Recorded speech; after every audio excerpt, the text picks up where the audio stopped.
ధనం ఆ డబ్బు కోసం ఎంతటి నీచానికైనా దిగజారుతున్నటువంటి ప్రతాప్ కుమార్ రెడ్డి గారి హీన రాజకీయ స్థితిని మనందరం కూడా అర్థం చేసుకోవాల్సిన అవసరం ఎంతైనా ఉంది. ఈ సందర్భంగా ప్రతాప్ కుమార్ రెడ్డి గారు కూడా తెలియజేస్తున్నా, ప్రతాప్ కుమార్ రెడ్డి గారు 10 సంవత్సరాలు కావలికి ఎమ్మెల్యేగా పనిచేశావు.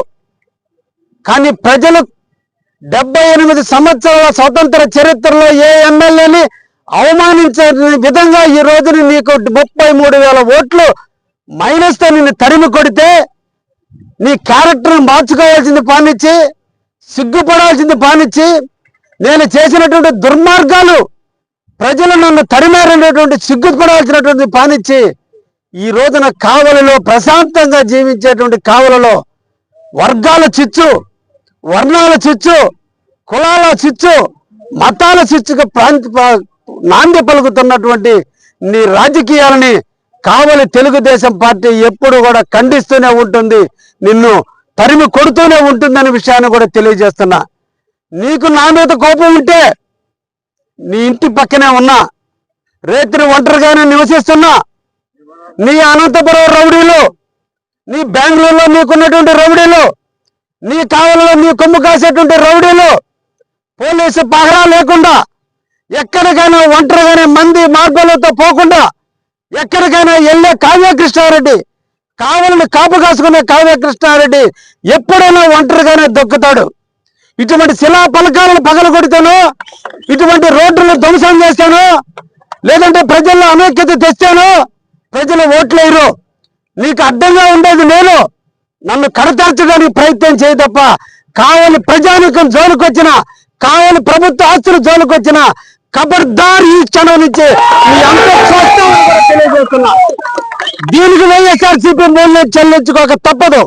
ఇది ప్రభుత్వ ఆస్తి, ప్రభుత్వ ఆస్తిని ధ్వంసం చేయడానికి చచ్చిపోయిన మహానుభావుడైనటువంటి గౌతమ్ రెడ్డి జ్ఞాపకార్థం ఉన్నటువంటి దానికి కూడా కించిత్ సిగ్గుపడకుండా ఆ పైలను కూడా కూల్చడానికి నీకు చచ్చిపోయిన వాళ్ళ మీద గౌరవం లేదు, బతుకున్న ప్రజల మీద గౌరవం లేదు. నీ ధన దాహం ముందు, నీ స్వార్థ రాజకీయం ముందు ఎంతటినైనా తెగచార్చడానికి, ఏ దిగజారుడు రాజకీయాలు చేయడానికైనా నువ్వు దిగజారేటువంటి నాయకత్వాన్ని ఈ కావలి గడ్డ 10 సంవత్సరాలు భరించినందుకు కావలి ప్రజలు తల దించుకుంటున్నారయ్యా. ఇకనైనా నీ బుద్ధి తెచ్చుకో. ఈ కావాలని బాగు చేసేదానికి కలిసి రమ్మని 100 సార్లు చెప్పాను తప్ప నీ దుర్మార్గమైన చర్యలు మాట్లాడితే కావలి ఎమ్మెల్యే పేకాట ఆడిస్తున్నాడు అంటావు, కావలి ఎమ్మెల్యే కోడి పందాలు ఆడిస్తున్నాడు. నువ్వు చేసిన వృత్తులన్నింటినీ మర్చిపోకుండా ఆ సవాళ్ళ మీద పరిగెలుకున్న క్యారెక్టర్ నీది, నిజాయితీకి మారిపోయిన క్యారెక్టర్ నాది. నువ్వు నా ఇంటి గోటి కూడా సరిపోతావు. నీ అవినీతి ఎక్కడా, నా నిజాయితీ ఎక్కడా? నీ ఊళ్ళో ఆకాశం మీద వస్తే నీ ముఖాన పడ్డట్టు కావ్యకృష్ణుడి మీద నిందలేయాలంటే నీ ప్రకృతి, నీ కన్న తల్లిదండ్రులు కూడా నీకు దక్కవు. ఒక్కసారి నీ భార్య బిడ్డలు కూర్చొని ఒక్కసారి ఆలోచించండి. అవినీతిని సంపాదించిన డబ్బు నీది, నిజాయితీ మీద కావాలని సేవ చేస్తే నాది. నా మీద కోపం ఉంటే నా జోలికి రా. కానీ ప్రజలు ఏం చేశారు నీకు? ఈ నోరులేని శిల్పాలు ఏం చేసినాయి?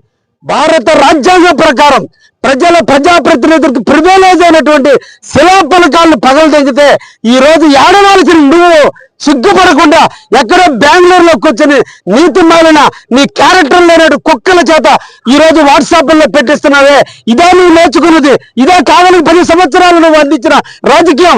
ఇదే కావలికి ఆదర్శమైన నాయకత్వం అందించాల్సిన క్యారెక్టర్? కాబట్టి ఖబర్దార్ ప్రతాప్ రెడ్డి, నువ్వు కావలికి వచ్చిన రోజు నీ ఎంత చూడటానికి నేను నీ ముందుకు రాబోతున్నా.